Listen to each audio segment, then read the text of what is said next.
Assalamualaikum warahmatullahi wabarakatuh. Perkenalkan, nama saya Ahmad Yubisono Mariana Saryo, 3 NIM terakhir 067, ingin menjelaskan tentang uji kualitas semen pada ternak secara makroskopis. Pada uji makroskopis terdapat uji volume, uji warna, uji konsentrasi, dan uji pH atau kasaman. Saya akan menjelaskan tentang uji volume dan uji warna. Pada uji volume dibutuhkan tabung berskala dan gelas ukur. Fungsi tabung skala sama gelas ukur untuk menampung semen yang dihasilkan pada ternak ketika ejakulasi. Umumnya di tabung itu adalah beberapa mili semen yang ketika ejakulasi pertama kali. Berdasarkan penelitian Haryanti dan kawan-kawan 2017, didapatkan bahwa domba itu menghasilkan semen sekitar 0,8 hingga 1,2 ml. Berdasarkan penelitian Rahayu dan kawan-kawan 2017 mengatakan bahwa semen yang dihasilkan ayam berkisar 0,3 hingga 1,5 ml. Dan berdasarkan penelitian Dewi dan kawan-kawan 2012 didapatkan bahwa sapi itu menghasilkan semen sekitar 6,17 sampai 7,15 ml. Selanjutnya saya akan membahas uji kualitas semen berdasarkan warna. Uji kualitas semen berdasarkan warna dapat dilihat dari tabung itu sendiri dengan mata kepala kita sendiri. Umumnya semen semen ternak yang segar itu berwarna putih susu, krem, ataupun kekuningan. Berdasarkan hasil penelitian Haryanti dan kawan-kawan 2017 dapat diketahui bahwa semen yang dihasilkan oleh domba berwarna putih susu. Dan berdasarkan penelitian Rahayu dan kawan-kawan 2017 didapatkan hasil bahwa semen yang dihasilkan ayam berwarna putih mendekati warna putih susu. Berdasarkan penelitian Dewi dan kawan-kawan 2012 didapatkan hasil bahwa sapi yang semen berwarna putih susu sebanyak 77,78% dan sapi yang berwarna semen krem sekitar 22,2%.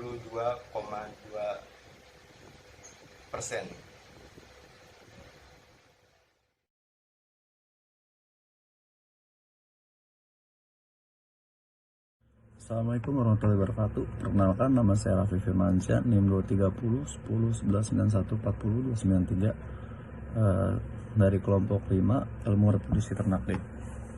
Pada kesempatan kali ini saya akan menjelaskan tentang uji semen makroskopis. Ujian semen secara makroskopi merupakan ujian yang dapat dilihat dengan mata. Ujiannya itu meliputi volume semen, warna semen, dan pH semen. Hal ini sesuai dengan pendapat Haryanti DKK tahun 2017 yang menyatakan bahwa pemeriksaan kualitas semen yang dilakukan dengan metode makroskopis meliputi pemeriksaan volume, warna, konsistensi, derajat kesamaan, dan bau semen. Pengujian makroskopis selanjutnya ada konsistensi semen. Pengujian ini dapat diamati dengan cara sedikit memiringkan gelas ukur atau tabung. Reaksi dari perlakuan tersebut dapat diamati apakah semen encer atau kental. Berdasarkan hasil pengamatan Haryanti dan kawan-kawan tahun 2017 didapatkan bahwa semen domba sedikit encer, dan berdasarkan hasil pengamatan Rahayu tahun 2017 diketahui bahwa semen pada ayam itu ialah kental. Berdasarkan hasil pengamatan Dewi dan kawan-kawan tahun 2012 didapatkan bahwa terdapat semen yang encer dan kental. Hal ini dapat disebabkan karena terdapat kualitas pakan yang rendah. Pengujian makroskopis yang terakhir adalah pengujian pH dengan cara meneteskan semen pada kertas pH indikator. Kemudian dicocokkan dengan warna standar yang tersedia. Semen yang normal memiliki pH kisaran 6,3 sampai 6,9. Hal ini sesuai dengan pendapat Soy tahun 2016 yang mengatakan bahwa umumnya semen yang normal adalah kondisi netral atau sekitar 6,3 sampai 6,9 derajat kesamaan. Berdasarkan hasil pengamatan Haryanti dan kawan-kawan 2017 didapatkan bahwa pH semen pada domba kisar antara 6,5 sampai 6,8.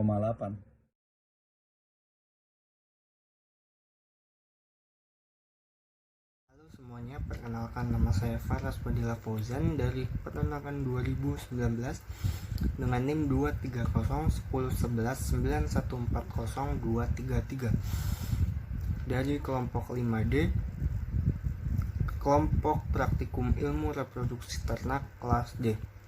Pada kesempatan kali ini saya akan membahas tentang uji semen secara mikroskopis. Saya di sini akan membahas dua pokok bahasan, yaitu uji motilitas dan uji konsentrasi. Yang pertama, uji motilitas. Uji motilitas diperuntukkan untuk menilai fertilitas atau kesuburan suatu sperma pada pejantan.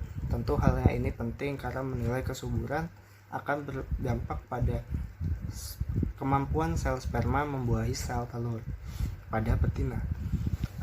Uji motilitas ini dibagi menjadi dua, yaitu uji motilitas secara pergerakan massa atau motilitas massa dan motilitas secara individu.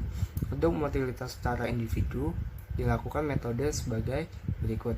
Pertama, dengan meneteskan semen segar pada gelas objek, lalu untuk selanjutnya diamati pada mikroskop cahaya dengan perbesaran 400 hingga 450 kali. Uji motilitas individu ini dinilai atau disimbolkan atau dinyatakan dengan satuan persen. Selanjutnya ada motilitas massa atau motilitas pergerakan massa. Motilitas massa dikategorikan menjadi 4. Yang pertama, dengan nilai sangat baik, dinyatakan dengan simbol jumlah sebanyak 3 kali, jadi jumlah. Itu apabila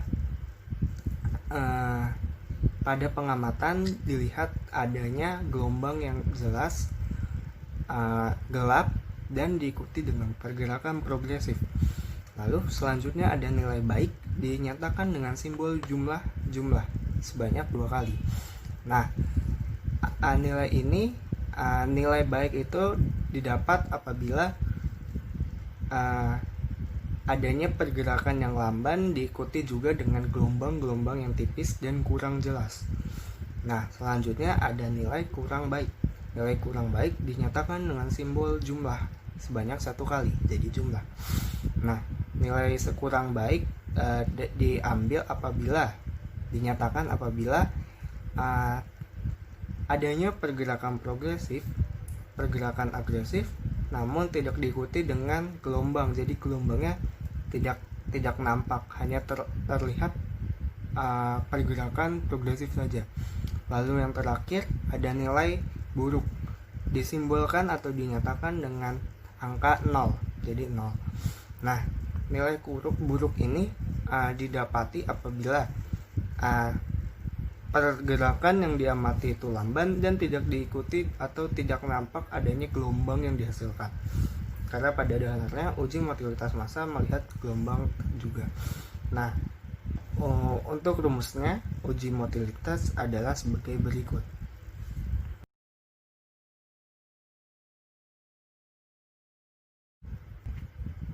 Nah, untuk nilai motilitas yang baik, yang pertama pada kambing Boer atau dominansial lainnya, dinilai dengan nilai optimum adalah 70 hingga 85%. Sedangkan untuk unggas atau ayam sekitar di atas 70%. Itu nilai optimumnya. Dilanjut pada uji selanjutnya, yaitu uji konsentrasi. Uji konsentrasi diperuntukkan untuk menilai atau mengukur jumlah sel sperma dalam semen per milimeter. Jadi nilai konsentrasi atau jumlahnya sel sperma pada pejantan dalam ruas 1 ml. Nah, untuk uji konsentrasi sendiri digunakan metode kamar hitung New-Bayer, yaitu dengan metode mengencerkan atau menyampurkan sperma segar atau semen segar dengan larutan eosin dan NaCl 3% dalam rangka membentuk atau membunuh sel sperma yang tidak optimum. Nah, larutan yang sudah dibuat dan berada di ujung hesitometer akan dibuang sebanyak 3 hingga 5 tetes. Lalu selanjutnya sperma akan diteteskan ke gelas objek Newbeyer untuk dihitung atau diukur dengan menggunakan mikroskop cahaya dengan pembesaran 400 kali. Nah, berikut rumus atau tata hitung menghitung uji konsentrasi.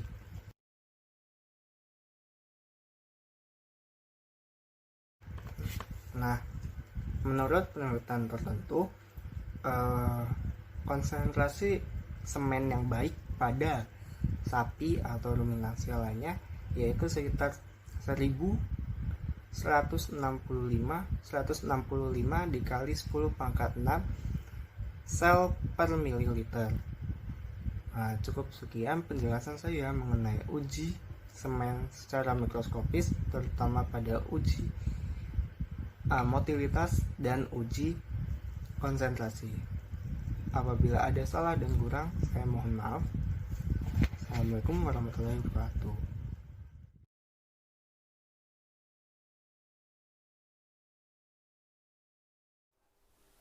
Perkenalkan, nama saya Turfa Maghribiani Mania Sekolani dari kelompok 5 kelas ilmu reproduksi ternak D.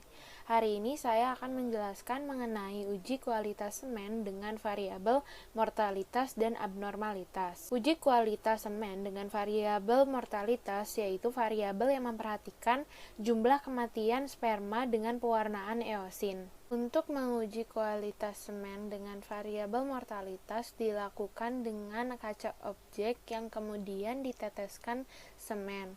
Kemudian di kaca objek tersebut diteteskan juga pewarnaan eosin sebanyak 1 tetes.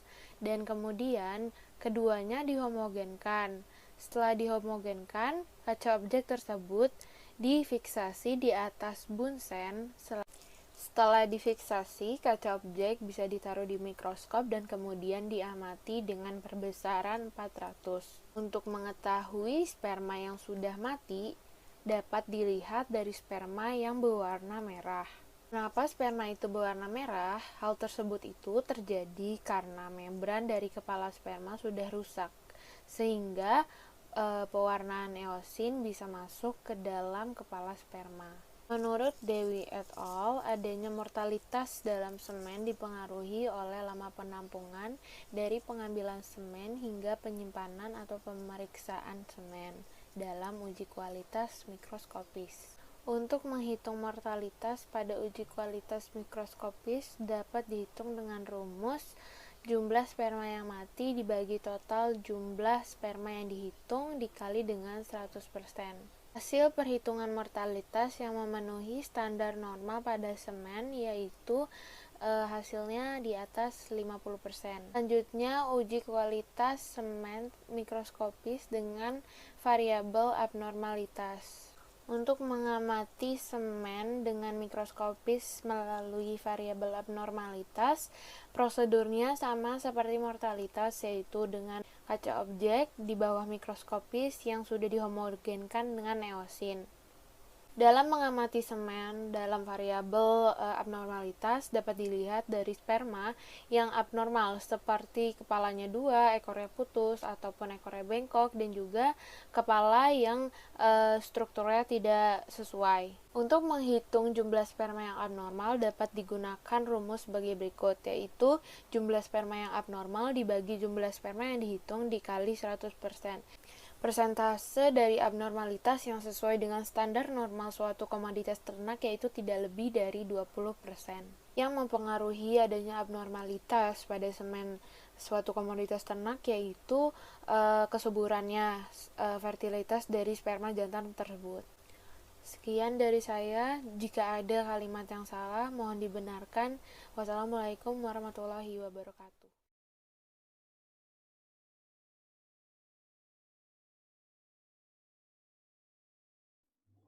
Assalamualaikum warahmatullahi wabarakatuh. Nama saya Fahmi Bahtiar, NIM terakhir 112. Sini saya akan menjelaskan tentang spermatogenesis. Spermatogenesis merupakan aktivitas fisiologi dalam reproduksi ternak jantan yang berfungsi untuk menghasilkan spermatozoa yang terjadi pada tubulus seminiferus yang berfungsi untuk membuahi sel telur pada proses fertilisasi. Spermatogenesis berawal pada proses mitosis, meiosis, dan selanjutnya spermatid haploid akan melalui proses spermiogenesis, yaitu proses untuk pematangan secara fisik. Hormon testosteron merupakan hormon yang sangat berperan dalam proses ini.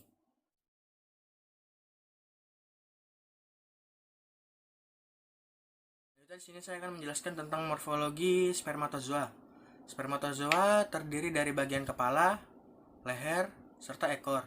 Bagian kepala terdapat akrosom serta nukleus. Di bagian leher terdapat sentriol serta mitokondria.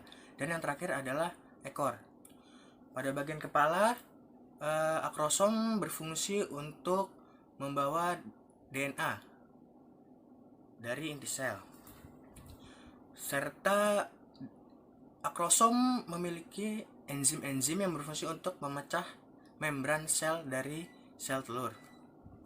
Setelah itu kita ke bagian leher. Leher terdapat sentriol. Sentriol berfungsi untuk melakukan pembelahan sel serta pemisahan kromosom. Dan seterusnya ada mitokondria. Mitokondria itu berfungsi untuk menghasilkan energi dengan cara merombak adenosin trifosfat atau adenosin monofosfat yang digunakan untuk menggerakkan ekor. Dan terakhir adalah ekor. Ekor berbentuk seperti baling-baling yang berfungsi sebagai alat gerak dari sperma.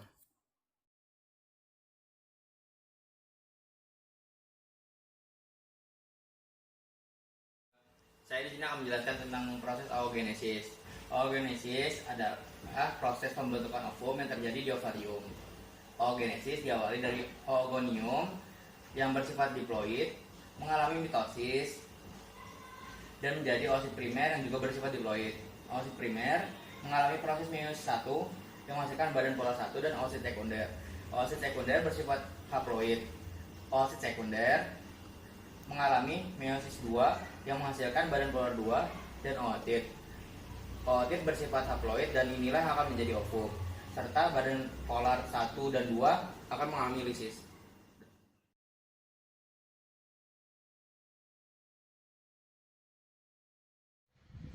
Assalamualaikum warahmatullahi wabarakatuh. Perkenalkan, nama saya Ahmad Wibisono Mariano Saryo, 3 NIM terakhir 067, ingin menjelaskan tentang struktur pada sel ovum. Pada sel ovum ada 5 bagian, yaitu sel granulosit, zona pellucida, membran vitelin, sitoplasma, dan nukleus. Yang pertama itu ada sel granulosit. Ini merupakan lapisan awal pada sel ovum, berfungsi untuk mentransfer sel nutrisi pada saat fertilisasi dan merupakan lapisan awal ketika sel sperma memasuki ovum. Yang selanjutnya ada zona pellucida. Zona ini terdapat 3 bagian, yaitu ZP1, ZP2, dan ZP3. ZP1 berfungsi untuk menghubungkan antara ZP2 dan ZP3. ZP2 berfungsi untuk memblokade sel sperma yang distimulus oleh ZP3. ZP2 memblokade sel sperma itu ketika sel sperma yang memasuki ovum itu lebih dari 1. Yang selanjutnya ada membran vitelin. Membran vitelin itu berfungsi untuk membantu ZP3 menstimulus ZP2 untuk memblokade. Yang selanjutnya ada sitoplasma. Sitoplasma itu merupakan cairan yang ada pada sel yang berfungsi untuk membentuk individu seperti tRNA, mRNA, protein, dan lain-lain. Dan terakhir itu terdapat nukleus. Nukleus merupakan inti dari sel. Nukleus itu terkandung informasi genetik seperti sifat dan karakteristik keturunannya, dan merupakan tempat di mana aktivitas sel itu terjadi.